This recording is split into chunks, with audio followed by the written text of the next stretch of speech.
Fala aí, eu sou o Luiz Otávio. Eu sou a Ana Cláudia, nós somos os dois faladores. Jennifer Lawrence e Leonardo DiCaprio fazem dois cientistas que descobrem um asteroide imenso que está para cair na Terra e vão tentar fazer de tudo para alertar o mundo do perigo desse asteroide. O que eles não sabiam é que poderia existir muito mais interesses políticos e econômicos por trás dessa história.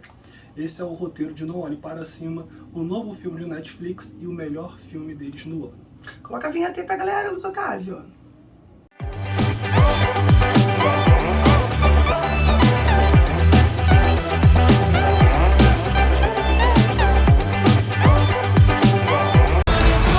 We're gonna get the news out there, one way or another. It's real and it's coming. FBI! Jesus Christ, you could have just called me. This comet contains $30 trillion worth of material. What do trillions of dollars matter if we're all gonna die? No, what if we're rich? That would be terrible!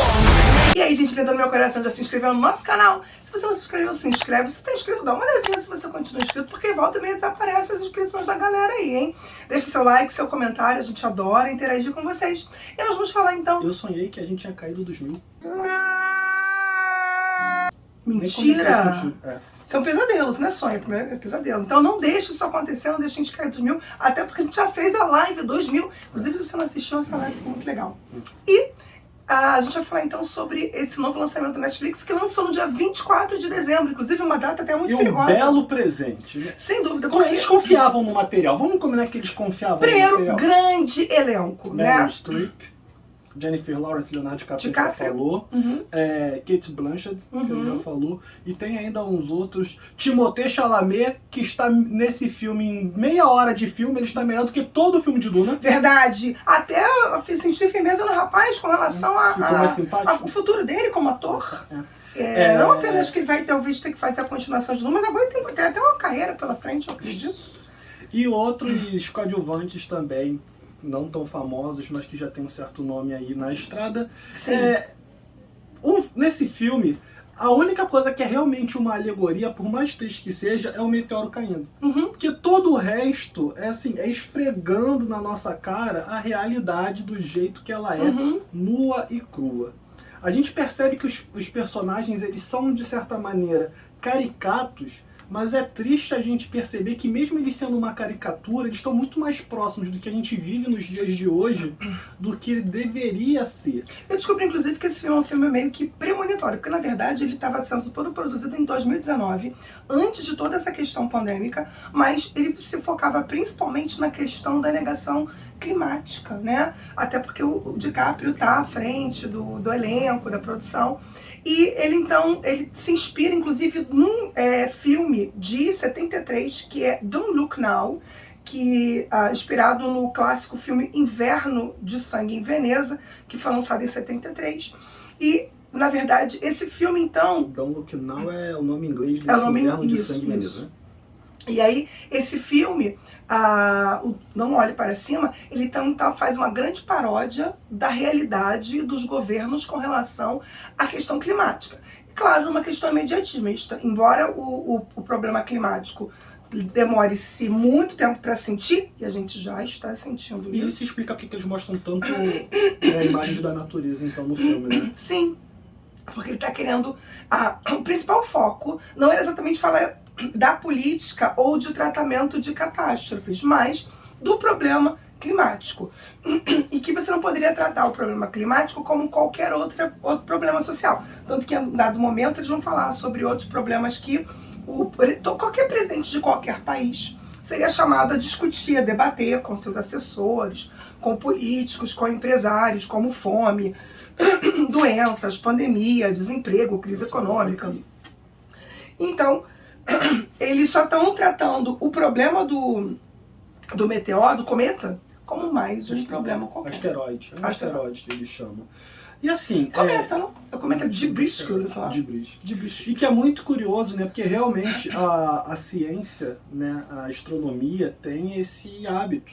Né? A ciência de um modo geral. Como o cientista descobre algo, é o nome dele que acaba entrando como nome. Então é o asteroide Debris, que é o sobrenome da personagem da Jennifer Lawrence, que é quem descobre.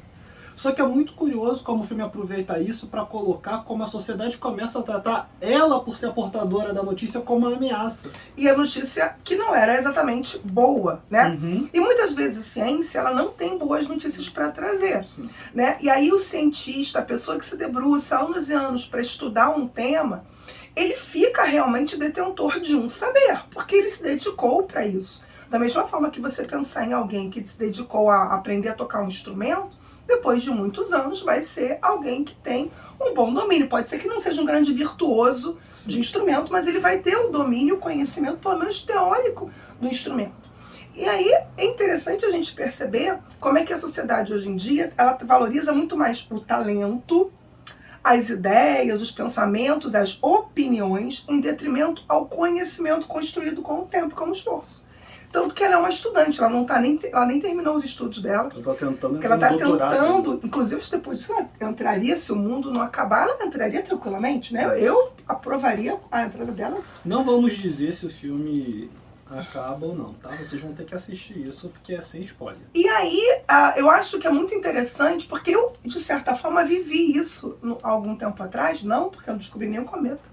Mas quando existiram algumas mudanças de lei, desde 2015, eu tenho feito algumas palestras, tanto na universidade, e tenho feito algo escrito, antigamente eu escrevia textos, né? Eu tinha escrito alguns textos nas redes sociais, falando sobre o caminho que essas mudanças legais iriam trazer para o trabalhador, principalmente. Então eu tinha feito alguns textos, e eu fui super atacada nas mídias.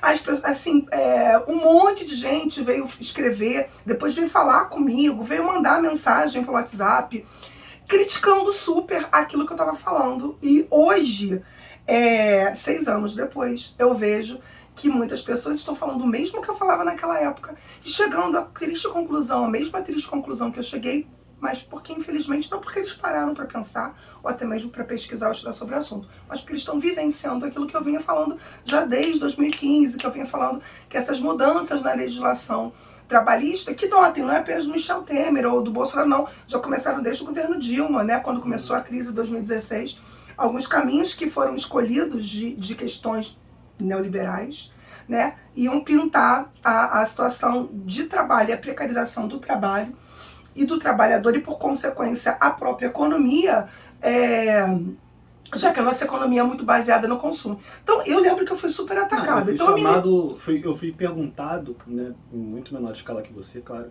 mas eu fui perguntado se eu era mãe de Ná num grupo. Porque no caso você, embora não seja da área do direito, das leis, da área social... Não, gente, era só juntar 2 mais 2, gente. Eram coisas que eram óbvias. Se você começa a diminuir... Mas eu não sei se é tão óbvio ver assim, porque assim, muita gente até que estuda não estava vendo, não vê até hoje. Não estava vendo o caminho que isso ia tomar. Se você está tirando o poder de compra da população, é óbvio que essa população não vai conseguir comprar. Mas qual era a ideia? Você ganha... Mas isso é uma outra forma de você pensar. É uma forma meio louca, que é você desconcentrar renda na mão da classe média e do pobre, e você fazer o quê? Então vamos supor, você tem 100, o número é 100.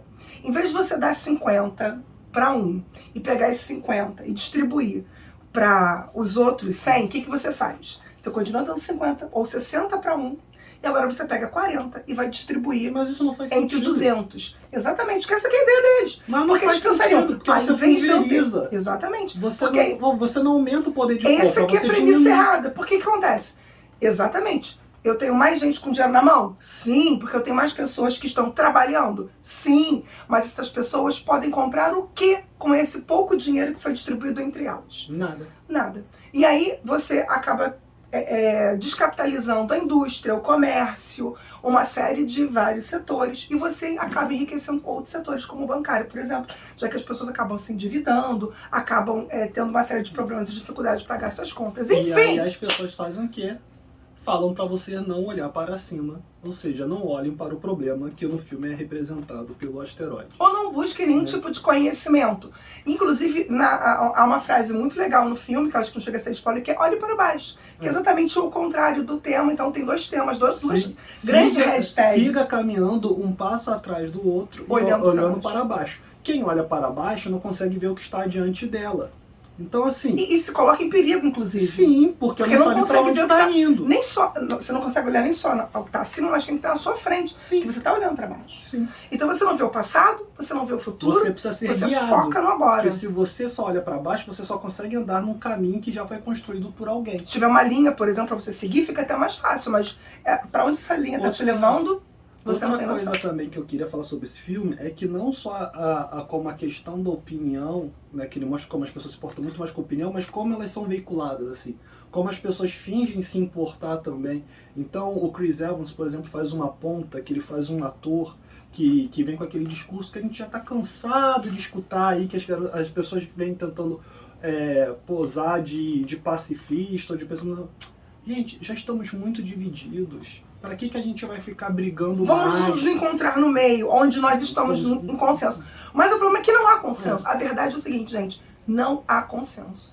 E uma coisa que eu acho interessante é o Leonardo DiCaprio, ele faz uma ala dos cientistas que de alguma forma sabem do que está acontecendo.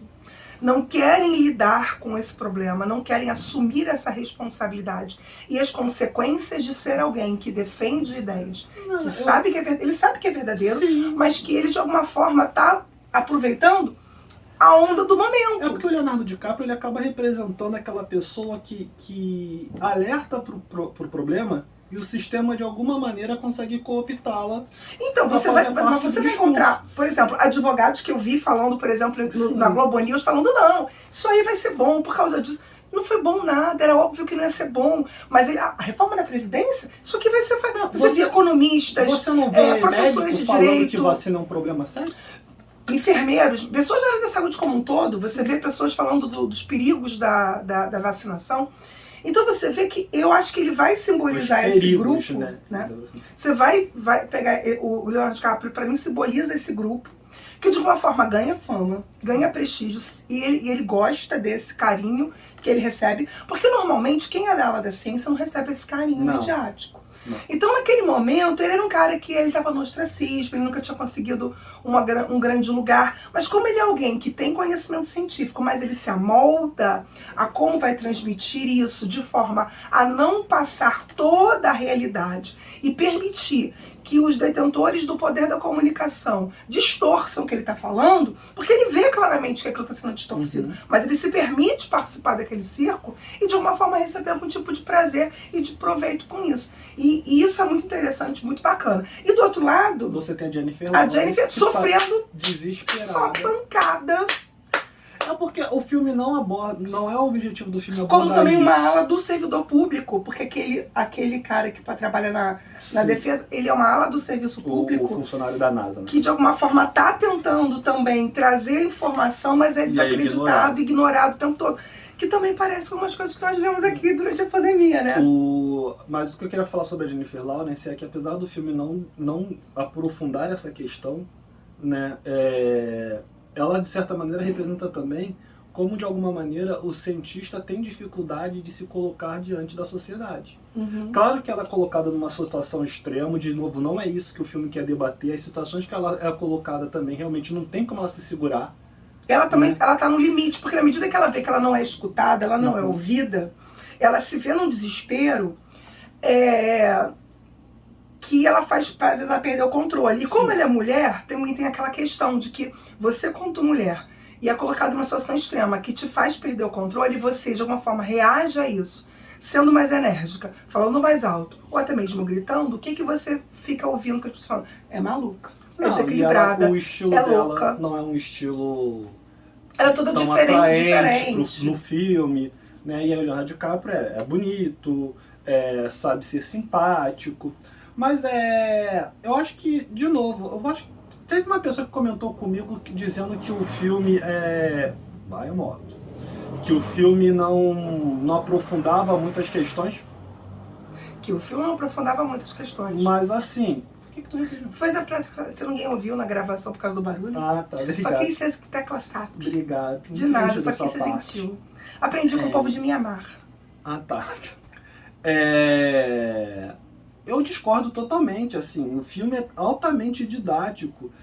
chega a dar nervoso o personagem que faz o dono lá da empresa, da corporação detentora de Ele é satélites, insuportável. que realmente é aquele cara milionário, é aquele cara que tá com a vida ganha, é aquele cara que já tem o plano B Isso que eu dele. ia falar. E que ele tem um plano B se tudo der errado. Mas ele fica o tempo todo dizendo pra todo mundo, tá tudo certo. Tô no controle de tudo, mas Tudo ele calmo. tem uma saída porque ele é milionário. Porque quem tem dinheiro no final, quem tem poder e dinheiro, vai resolver o problema. Mas ele acaba fazendo com que todo mundo embarque nessa ideia dele de que, na verdade, ele vê no problema uma oportunidade de ganho. Sim. Né? Como também muita gente viu durante a pandemia uma oportunidade de ganho, por exemplo. O problema poderia ser solucionado. Né? Assim, o filme, ou minorado de alguma forma. Né? Assim, o filme ele poderia ser um curta, né, se eles tivessem pensado na primeira solução que eles tiveram. Mas como tem um interesse econômico mostra do empresário. Que o empresário, hoje muito presente na política mundial, mostra para o político. Não só hoje, né? Que ele mas eu acho que agora ele tem uma presença muito mais visível, então. Sim. Ele mostra para o político, olha, você pode ter um ganho muito interessante com isso aí. Na verdade, o que ele deixa claro não é que ele mostra para o político que você pode ter ganho. Na verdade, o que ele faz para o político você vai seguir este caminho, porque sou eu que financio porque em dado a sua momento pesquisa. Você fica bem claro que tipo e aí assim, você fica claro que, na verdade, o presidente não manda nada. Quem manda é o empresário. Quem tá mandando é o dinheiro. Né? E aí, na verdade, o presidente se amolda também aquele discurso até porque que é preocupado interessante com eleições. Tá preocupado com eleições, mas é muito... A Meryl Streep tá muito... Todo mundo tá muito bem. Muito né? bem. Mas a Meryl Streep, é maravilhosa, ela né? faz aquele político que você deve conhecer por aí, em algum lugar, né, que em dado momento é contra, aí quando percebe que é mais interessante ser a favor, é a favor, aí quando percebe que é mais interessante ser contra de novo, não é contra bem de assim. novo. E aí você tem a artista, né? Como é o nome do filho cantora. dela? É Michael, o ator, é Michael... Não, eu esqueci o nome agora. Não é Michael, não. Eu esqueci o nome dele agora.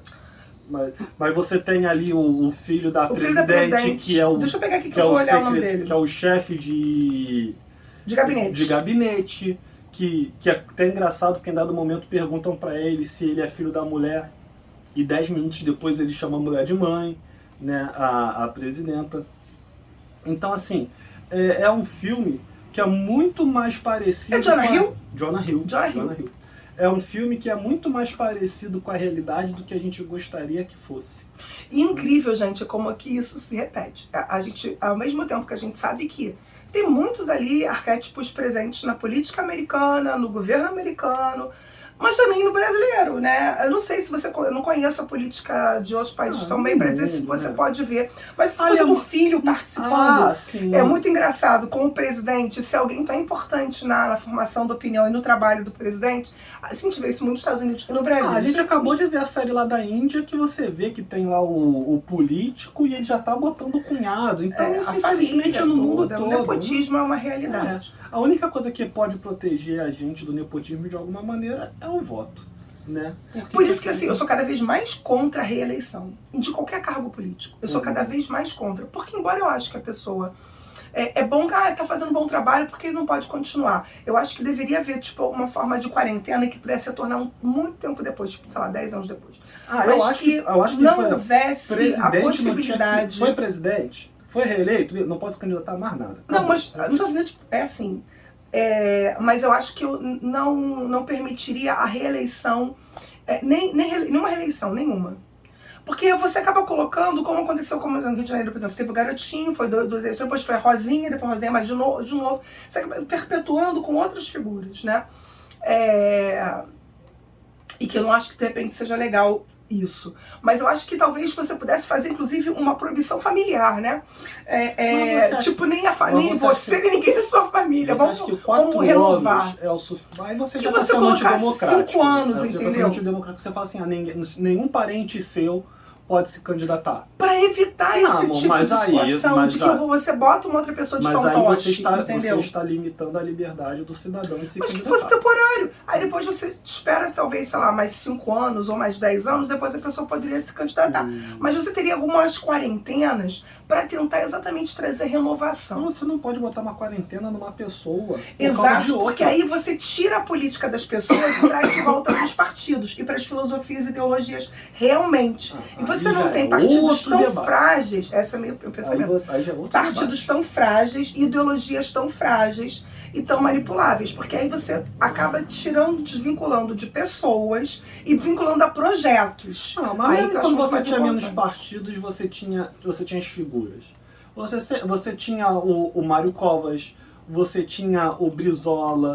Mas eu não Você- sei, nunca sei se o Brasil teve partidos fortes, realmente não. Mas tudo isso é outro assunto. A gente teve já alguns partidos fortes, mas a gente já tá começando a fugir. Devagar, né? Como se eu sou ótima Mas nisso. eu acho que isso mostra como o filme é bom. Eu acho que isso mostra também de como o filme consegue abordar tantas questões e faz a gente pensar, né, assim, às vezes sobre coisas óbvias, né? Mas você sente um quentinho também, de certa maneira, no filme, de pensar assim, pô, não sou só eu que estou vendo isso, né? E eu acho que, Existe uma galera que está percebendo isso. e pra mim dá vontade de assistir de novo. É um raro filme que pra mim que eu tenho vontade de assistir de novo. E eu, assim, acho que a forma como os cientistas são tratados no começo logo do filme Sim. deixa muito claro pra você que tá assistindo como é que ele vai se desenrolar, né? Com 15 minutos de filme você já entendeu tudo que vai acontecer. Teve até uma coisa que eu comentei contigo. O que foi que eu falei? Que com 15 minutos de filme... Eu esqueci, eu comentei uma coisa contigo. Foi algo do tipo assim, com 15 minutos de filme tu já entendeu como eles vão tratar a situação. Qual o caminho que vai ser aquilo aí. Mas eu Não, acho me que... lembrei.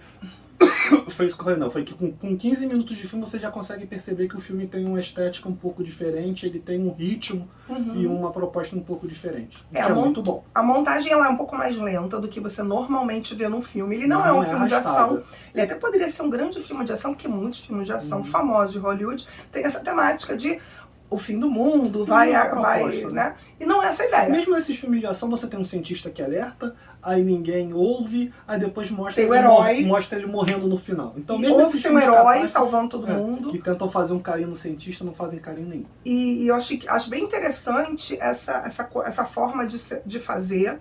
Então, a edição, os atores mesmo, eles estão... Você talvez não vai vê-los como você está acostumado a ver. Mas acho que vale muito a pena você conferir. Acho que vale a pena discutir, conversar depois sobre o filme, se você viu.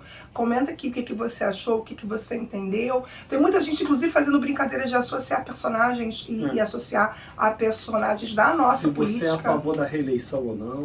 Comenta aqui com a gente, deixa aqui o seu like. Se você chegou até aqui e não deixou ainda, se você não está inscrito, se inscreva, é muito importante para nós a sua inscrição. Valeu, até a próxima. Até logo, pessoal. Até o próximo vídeo.